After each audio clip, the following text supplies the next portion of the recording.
Praise the Lord. आप सबको जय मसीह की। हम खुदावन का धन्यवाद करते हैं कि खुदावन ने फिर हमें सुंदर समय दिया कि हम आप तक कुछ वचनों को पहुंचा सके। तो उस बड़ी दया अनुग्रह के लिए परमेश्वर का धन्यवाद करते हैं। आइए वचन में जाने से पहले उसके जोरदार तालियों से स्वागत करते हैं। हालेलुया। आज के जो हम वचन पढ़ेंगे यूहन्ना 5:27 और आज का जो टॉपिक होगा पुत्र के द्वारा जीवन। तो कोई इस वचन को पढ़ेगा। वरन से न्याय करने का भी अधिकार दिया है, इसलिए कि वह मनुष्य का पुत्र है। हालेलुया। हमने देखा कि यीशु मसीह ही परमेश्वर का पुत्र है और इसके सिवाय पता है जीवन कहीं नहीं, क्योंकि मार्ग और सत्य और जीवन है यीशु मसीह। अगर आगे में देखेंगे तो यीशु मसीह किस तरह से रोगियों को चंगा करता था और ऐसे ही मुझसे कहा उठ अपनी खाट पे चल, उठा और चल फिर। और वह मनुष्य तुरंत ही चंगा हो गया और अपनी खाट उठाकर चलने लगा। तो ऐसे ही कुछ लोग हैं पता है विश्वास करते हैं परमेश्वर पर, लेकिन अंदर से पता है क्या उनका विश्वास डगमगाता होता है। क्योंकि यीशु मसीह ने कहते हैं जीवन में ही। अगर हम 28 में देखेंगे तो इसमें लिखा है कि इसमें अचंभा मत करो, क्योंकि वह समय आता है कि जितने कब्रों में है वे उसका शब्द सुनकर निकल आएंगे। 29 में देखेंगे जिन्होंने भलाई किए वे जीवन के प्रस्थान के लिए जी उठेंगे और जिन्होंने बुराई किए वे दंड के प्रस्थान के लिए जी उठेंगे। हालेलुया। तो अगर 25 में देखेंगे तो उसमें कहता है मैं तुमसे सच सच कहता हूँ कि वह समय आता है अब है जिसमें मिट्टी परमेश्वर के पुत्र का शब्द सुनेंगे और जो सुनेंगे वे जिएंगे। हालेलुया। परमेश्वर का धन्यवाद करते हैं। तो कुछ हम वचन की टिप्पणियों में देखेंगे कि कुछ वचनों में किस तरह से परमेश्वर ने यीशु मसीह को अधिकार दिया। यूहन्ना अगर हम देखेंगे 5:22 में तो उसमें लिखा है कि पिता किसी का न्याय नहीं करता, परंतु न्याय करने का सब अधिकार पुत्र को सौंप दिया गया है। अगर हम यूहन्ना 17:2 में देखेंगे तो उसमें लिखा है क्योंकि तूने उसको सब प्राणियों पर अधिकार दिया है कि जिन्होंने तूने उसको दिया है उन सब को वह अनंत जीवन दे। हालेलुया। अनंत जीवन जो परमेश्वर पर विश्वास करते हैं, यीशु मसीह पर विश्वास करते हैं, वे अनंत जीवन पाते हैं। हालेलुया। तो हम प्रभु यीशु मसीह का धन्यवाद करते हैं। अगर हम देखेंगे यूहन्ना 2:25, 24 और 25 में तो उसमें लिखा है कि परंतु यीशु ने अपने आप को उनके भरोसे नहीं छोड़ा, क्योंकि वह सबको जानता था। और 25 में देखेंगे और उसे आवश्यकता ना थी कि मनुष्य के विषय में कोई गवाही दे, क्योंकि वह आप जानता था कि मनुष्य के मन में क्या है। हालेलुया। अगर हम दानियेल 7:14 में देखेंगे तो उसमें लिख रहा है तभी उसको ऐसी प्रभुता और महिमा और राज्य उसका राज्य हो कि देश देश और जाति जाति के लोग विभिन्न विभिन्न भाषा बोलने वाले सब उसके आधीन हो। हालेलुया। तो उसकी जो प्रभुता है वो हमेशा वो सदा की है और वो सदा परमेश्वर हमारे साथ है। कई बार कहते हैं ना हमारे माता पिता हमें छोड़ देते, हमारे भाई बहन हमें छोड़ देते, लेकिन यीशु मसीह हमें क्या करता है, सम्मान लेता है, क्योंकि वो परमेश्वर का पुत्र परमेश्वर बनकर स्वयं हमारे बीच में आ गया कि हम जैसे पापी लोग बच जाए।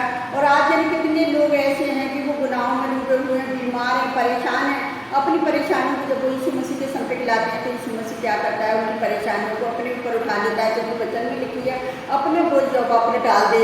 जब हमने जैसे 27 में लिखी क्योंकि यीशु मसीह मनुष्य का पुत्र मसीहा है, इसलिए परमेश्वर ने उसे न्याय करने का अधिकार दिया है। जैसे मत्ती 28 में और 18 में अभी हमने पढ़ा कि मनुष्य का पुत्र होने के नाते भी यीशु के मन को जानता था कि वे न्याय करने के लिए वह इतना महान था कि मनुष्य के हर बात को वो जानता था। लोग कहते हैं मैं चोरी कर रहा हूँ, मैं गलत काम कर रही हूँ, परमेश्वर मुझे नहीं जानता। तो ऐसे ही परमेश्वर हमारे सबके मन को जानने वाला परमेश्वर है, जो कि परमेश्वर के पुत्र की आवाज़ सुनकर सब लोग अपनी कमर से बाहर निकल आएंगे। उस समय पुत्र के लोगों के काम के अनुसार उनका न्याय करेगा। और जिन लोगों ने भले काम किए वे ही स्वर्ग में अनंत जीवन प्राप्त करेंगे, जिन लोगों ने बुरा काम किया वे ही नरक में अनंत दंड प्राप्त करेंगे। हम दो सत्य को याद रखना चाहिए कि पहला उद्धार केवल विश्वास से आता है और कार्यों से नहीं, जैसे कोई 2:9 में, लेकिन दूसरा हमारे कामों के अनुसार हमें प्रतिफल या दंड मिलता है। हालेलुया। और यदि हम देखा जाए तो इस पृथ्वी पर हमारा न्याय हो रहा है, क्योंकि इस जीवन में हम जो काम करते हैं उसके आधार पर निर्धारित होगा। अंतिम न्याय के दिन मसीह किसी प्रकार हमारा न्याय करेगा। जब हम मसीह हमारा न्याय करेगा तभी पर न्याय परमेश्वर के न्याय से अलग होगा और हम आज़ाद नहीं होंगे। मसीह स्वयं ही कुछ नहीं करता। यीशु ने कहा मैं जैसा सुनता हूँ मैं वैसे ही न्याय करता हूँ। मसीह की इच्छा और परमेश्वर की इच्छा एक समान है। मसीह का न्याय हमेशा धर्म और सत्य हालेलुया। जैसे मसीह के लिए वैसे ही हमारे लिए भी जब हम परमेश्वर की इच्छा पर बने रहते हैं तभी हमारे जीवन में हम धर्मी होते हैं। मसीह स्वयं ही कुछ नहीं करता। यीशु ने कहा, मैं जैसा सुनता हूँ वैसा ही न्याय करता हूँ। मसीह की इच्छा और परमेश्वर की इच्छा समान है, इस कारण मसीह का न्याय हमेशा धर्म और सच्चा है। हालेलुया। जैसे मसीह के लिए वैसे ही हमारे लिए भी है। हालेलुया। हम परमेश्वर का धन्यवाद करते हैं कि मसीह इसलिए जो सच्चाई, इसलिए सच्चाई को पता है क्या है, यीशु मसीह को उसकी मौत दी गई, यीशु मसीह को सूली पर लटकाया गया, उसको भाला छेदा गया क्योंकि वो सत्य था, क्योंकि उसने कहा मार्ग सत्य और जीवन में ही हूँ। वो कोई संसार का राजा बनने के लिए नहीं आया, वो एक मनुष्यों के दिलों में राजा बनने के लिए आया कि लोग मुझ पर विश्वास करें और परमेश्वर की इच्छा को जाने कि परमेश्वर की इच्छा क्या है। तो हम प्रभु यीशु मसीह का धन्यवाद करते हैं। तो मैं इसी वचन के ऊपर आपको एक गवाही बताना चाहती हूँ कि आज का मनुष्य इतना भटक गया है कि पता है क्या है, एक लेडीज है, वो पता है कभी उसके घर में इतनी परेशानियाँ होने के बावजूद भी पता है क्या, उसके घर में लड़ाई झगड़े खत्म नहीं होते। क्यों नहीं होते? क्योंकि उसका विश्वास जो है डगमगाता है, उसका विश्वास यीशु मसीह पर नहीं है। वो कहती तो मैं विश्वास करती हूँ, लेकिन वो विश्वास नहीं करती।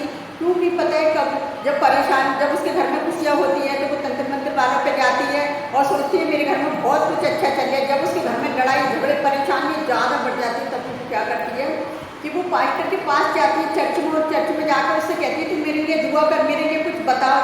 जैसे तंत्र वाले से पूछते हैं ना, तुम मेरे लिए कुछ बताओ, मेरे घर में क्या हो रहा है। पास्टर परेशान हो जाता है कि जो औरत कैसा विश्वास करती है, कभी तंत्र वालों पर जाती है तो कुछ भला नहीं होता और बुरा होता है तो मेरे पास आ जाती है। तो मेरे प्रिय भाई बहनों, हमें ऐसा नहीं बनना चाहिए। जब हमारा विश्वास सच्चे खुदावन पर है तो हमें विश्वास करना चाहिए कि हमें परेशानियों से निकालेगा परमेश्वर। हमें विश्वास में स्थिर रहना। अगर हम विश्वास में स्थिर नहीं है तो हम कुछ भी नहीं कर सकते, क्योंकि अपने विश्वास में बने रहिए। जो कि वचन में लिखा है, इधर उधर मत ताक, मैं तेरे साथ हूँ। जितना हम इधर उधर जाते उतनी हम परेशानियों में पड़ जाते हैं। तो ऐसे ही वो लेडीज इतनी परेशानियों में, हम कितनी भी दुआएं कर लें, जब तक सामने वाले का विश्वास नहीं होगा तो कुछ भी नहीं कर सकते। यीशु मसीह के पास वो लोग आते थे जो विश्वास करते थे, और यीशु मसीह से वो विश्वास के साथ जब प्रार्थना कराते थे तो वो चंगे हो जाते थे। जैसे कोड़े ने कहा कि चाहे तो मुझे शुद्ध कर दे, मैं शुद्ध हो जाऊँगा।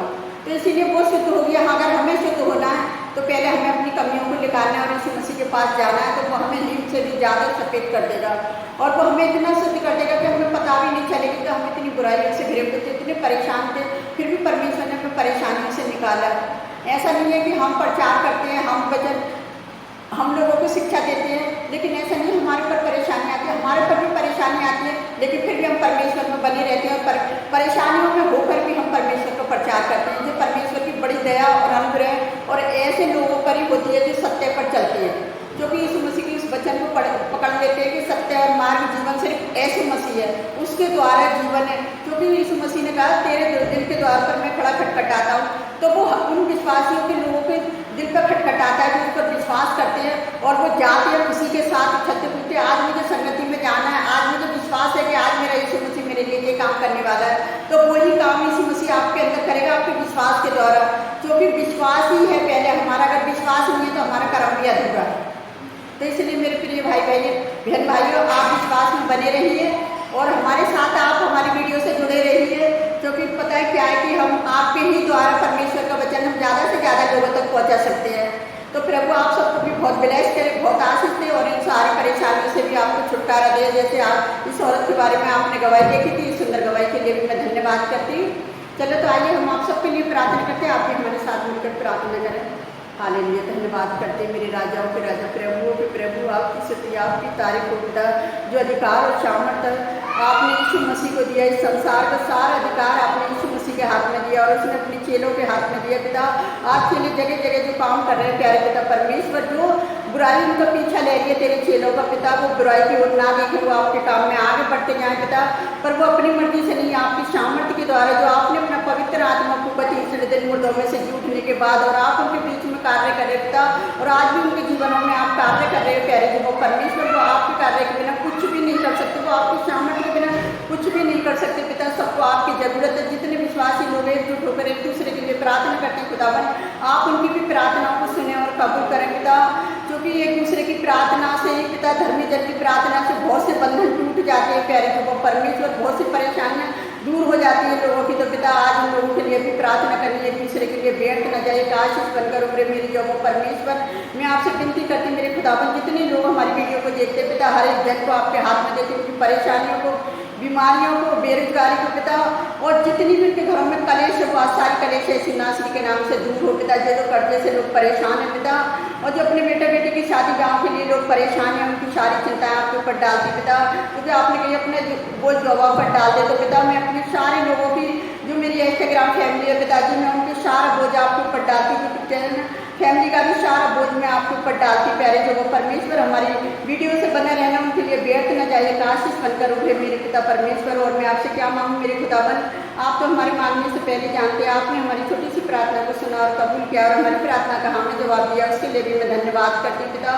मैं जो भी मांगती है इसको पवित्र और सामर्थ्य नाम पर आमीन। प्रभु आप सबको बहुत इससे आशीष दे।